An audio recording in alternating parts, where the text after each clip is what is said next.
नमस्कार। बहुत स्वागत है आप सबका एक बार फिर से हमारे चैनल के ऊपर। आज के कार्यक्रम में हम समझने वाले हैं, यदि आपका चंद्रमा कुंडली के सप्तम भाव में हो तो विवाह के ऊपर, वैवाहिक जीवन के ऊपर इसका क्या प्रभाव पड़ता है। देखिए, सबसे पहले हम ये समझते हैं कि जो चंद्रमा है वो हमारे कुंडली में क्या है। चंद्रमा मन का कारक माना जाता है कुंडली में। साथ ही साथ ये केयर को दर्शाता है, यानी कि दूसरे की परवाह करना, मदरली नेचर, माता के जो गुण हैं वो भी ये चंद्रमा शो करता है। सिंपैथी, सद्भाव रखना दूसरों के साथ, ये भी यहाँ पर चंद्रमा दर्शाता है। मूड स्विंग्स, ये भी हम चंद्रमा से ही देखते हैं, ये भी चंद्रमा का नेचर है। अब इस तरीके के प्लैनेट को आपने कुंडली के सप्तम भाव में, जो कि विवाह का होता है मुख्यतः, वहां पर हमने बिठा दिया। देखिए, दो कंडीशंस अराइज होते हैं। कोई भी ग्रह अगर कहीं बैठा है तो या तो वो शुभ होके बैठा होगा, या तो वो अशुभ और पीड़ित होके वहां बैठा होगा। तो यहाँ पर हम ये समझते हैं कि यदि चंद्रमा शुभ हुआ तो ये कैसा परिणाम देगा। देखिए, यदि यहाँ पर चंद्रमा शुभ हुए तो आपको एक केयर करने वाला पार्टनर मिलेगा। ऐसा पार्टनर मिलेगा जो आपका ख्याल रखे। साथ ही साथ ये भी शो करता है यहाँ पर चंद्रमा कि आप अपने पार्टनर की वजह से संपूर्णता महसूस करें। मतलब विवाह के बाद आपको एक संपूर्णता का भाव आए कि हाँ, अकेले से बेहतर था विवाह करना, और मेरे पार्टनर की वजह से खुद में आपको एक कंप्लीशन महसूस हो कि हाँ, मेरी लाइफ में एक बहुत अच्छी चीज़ हुई है कि मैंने शादी किया, मुझे ऐसा पार्टनर मिला।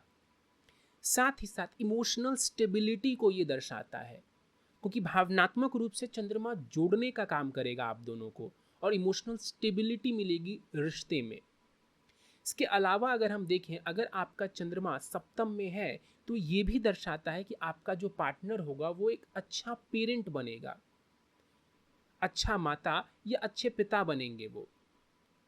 यहाँ पर चंद्रमा अगर शुभ हो तो ये भी आपके पार्टनर के बारे में दर्शाता है। अगर चंद्रमा सेवेंथ हाउस में हो तो ये दर्शाता है कि जिस भी नेटिव की कुंडली में मून सेवेंथ हाउस में होगा वो ऑपोजिट जेंडर की तरफ इजीली आकर्षित हो जाएंगे। आपकी कुंडली में मान लीजिए सेवेंथ में मून है तो ये दर्शाता है कि आप इजीली अट्रैक्ट होते हो ऑपोजिट जेंडर की तरफ। साथ ही साथ मैरिड लाइफ में रोमांस का जो फैक्टर रहेगा ना, वो बढ़िया नज़र आता है। अगर मून सेवेंथ में बैठा हो तो शास्त्रों ने भी इसको अच्छा माना है कि अगर अच्छा शुभ चंद्रमा सप्तम में बैठा हो तो ये रोमांस के लिए, प्रेम संबंध के लिए बढ़िया माना जाता है। साथ ही साथ इमोशनल अटैचमेंट देगा पार्टनर के साथ। क्यों? क्योंकि इमोशंस का कारक है चंद्रमा, भावनाओं का कारक है चंद्रमा। अच्छा चंद्रमा है तो पार्टनर के साथ इमोशनल अटैचमेंट, आपस में जो बॉन्डिंग होती है वो बहुत बढ़िया नज़र आएगी आप दोनों में। साथ ही साथ विवाह के बाद समाज में आप दोनों पॉपुलर हो सकते हैं। जी हाँ, बिल्कुल। कई बार हम ऐसा कहते हैं कि जो कपल्स कुछ होते हैं तो वो कपल्स फेमस हो जाते हैं, चाहे समाज में, चाहे देश दुनिया में। तो यहाँ पर ये दिखता है कि शादी के बाद हो सकता है समाज में या जिस भी स्तर पर आप हो वहाँ पर आपको पॉपुलैरिटी मिले, विवाह के बाद उसमें बढ़ोतरी हो जाए। आपका जो पार्टनर होगा उसकी पर्सनालिटी बहुत बढ़िया होगी, चार्मिंग पर्सनालिटी होगी उसकी, उसके अंदर मासूमियत होगी, क्योंकि चंद्रमा के अंदर ये गुण भी पाए जाते हैं। साथ ही साथ ऐसा पार्टनर आपको मिले जो आपकी मूड को बेहतर करने वाला हो, जॉयफुल नेचर का हो, चीयरफुल नेचर का हो। आप उससे बातें करें तो आपका मन खुश हो जाए। कई सारे ऐसे लोग होते हैं, आपको पता है कि आप उनसे मिलते हो तो आपको बहुत अच्छा लगता है। भले ही कितनी भी टेंशन में आप हो, लेकिन जब आप उनसे मिलते हो तो भावनात्मक रूप से काफ़ी ज़्यादा आपको बेटर महसूस होता है। तो ऐसा पार्टनर आपको मिले यदि शुभ चंद्रमा सप्तम में बैठे हुए हों तो ये कुंडली दर्शाती है। अब इसका ऑपोजिट लेते हैं। दूसरा पक्ष ये भी है कि अगर अशुभ चंद्रमा, पीड़ित चंद्रमा सप्तम में बैठा होगा तो कैसा परिणाम देगा विवाह में। देखिए, सबसे पहले तो ये दर्शाता है कि पार्टनर मूडी होगा, मूड स्विंग्स बहुत होंगे। अभी कुछ कहा, फिर थोड़े टाइम के बाद उसका मूड बदल गया। कभी एक तरीके की बातें करना, कभी दूसरे तरीके की बात करना। इस वजह से होगा क्या? कन्फ्यूज़न, रिश्तों में कन्फ्यूज़न की स्थिति, इमोशनली फ्रस्ट्रेशन महसूस करेंगे आप आफ्टर मैरिज। क्योंकि आपके पार्टनर का नेचर ऐसा होगा, इस वजह से आप खुद को इमोशनली फ्रस्ट्रेट महसूस करेंगे।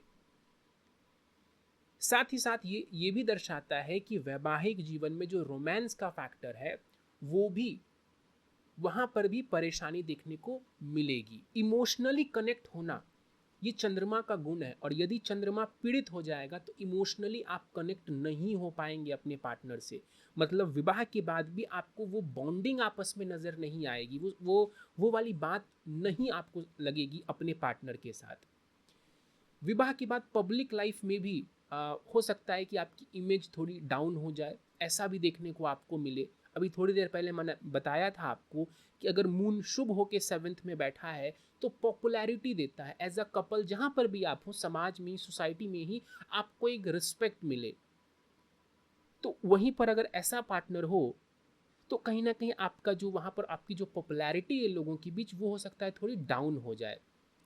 यहाँ बैठकर अगर चंद्रमा अफ्लिक्टेड हुए तो ये आपके मन के लिए भी बुरा है, क्योंकि जो भी ग्रह सप्तम में बैठेगा उसका सीधा सीधा प्रभाव लगन के ऊपर भी आएगा। तो अगर मून यहाँ पर पीड़ित होके, अशुभ होके बैठा है तो ये आपके मानसिक स्थिति के लिए, आपके मन के लिए भी अच्छा नहीं कहा जा सकता है। तो इस तरीके से हम चंद्रमा के सप्तम भाव में होने के प्रभाव को समझ सकते हैं विवाह के ऊपर। 7th हाउस और भी कई चीज़ों को दर्शाता है, लेकिन इस कार्यक्रम में हम विवाह के ऊपर फोकस कर रहे हैं। एक बात और यहाँ पर ध्यान देने वाली है, देखिए विवाह सिर्फ एक फैक्टर से नहीं देखा जाता है। इसके लिए आपको सप्तम भाव, जो कि मैंने अभी बताया, सप्तमेश की क्या स्थिति है वो भी देखनी पड़ती है। शुक्र जो कि विवाह का कारक है वो कैसी स्थिति में कुंडली में बैठा है, और सबसे इंपॉर्टेंट नवांश क्या कह रहा है आपका, D9 चार्ट कैसा है आपका। ये सब फैक्टर्स देखने के बाद हम एक नतीजे पर पहुंचेंगे कि आपकी मैरिड लाइफ कैसी होगी। बट हाँ, अगर मून 7th में है, शुभ है, तो शुभ वाले परिणाम जरूर देखने को मिलेंगे, और अशुभ है तो अशुभ वाले परिणाम भी जरूर देखने को मिलेंगे। रेशियो कम ज़्यादा हो सकता है, बट ये परिणाम देखने को ज़रूर मिलेंगे आपको अपने मैरिड लाइफ के ऊपर। चलिए, तो ये था हमारा आज का कार्यक्रम। अगर आपको कार्यक्रम पसंद आ रहा है तो आप इस वीडियो को लाइक कर दीजिए। बहुत जल्द हम इस सीरीज़ में अगले टॉपिक के ऊपर चलेंगे, और मंगल का क्या प्रभाव होता है सप्तम भाव में वो भी हम समझेंगे आने वाले वीडियोज़ में।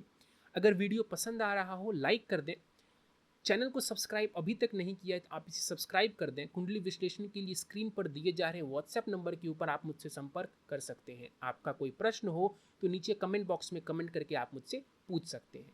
इस वीडियो में फिलहाल इतना ही। आप सभी का बहुत बहुत धन्यवाद।